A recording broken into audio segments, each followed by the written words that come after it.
Labarai daga Kano. Fatima Alinu. Fatima Alinu, diya ga Sarki Alinu, ta ce sam ba ta da ra'ayin shiga harkar fim. Menene dalilanta? Ku biyo mu Arewa 224 ku sha labari.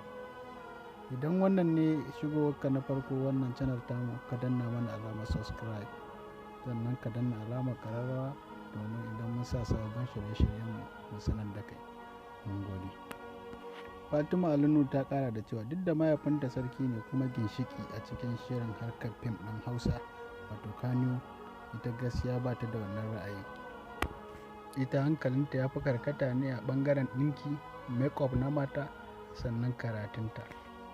Fatima Ali ta kara da cewa ba lallai ne a ce wai dole sai ɗaya gaji uban shi ba, sannan kuma ta ce ta gode wa Allah saboda babanta mai fuskanta ne, baya takura ɗan shi akan abin da baya sanya in dai ba ta goce hanya ba.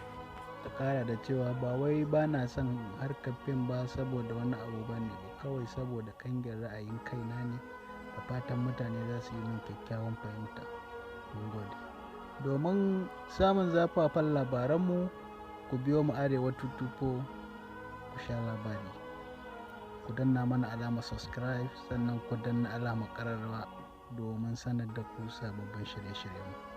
Mun gode.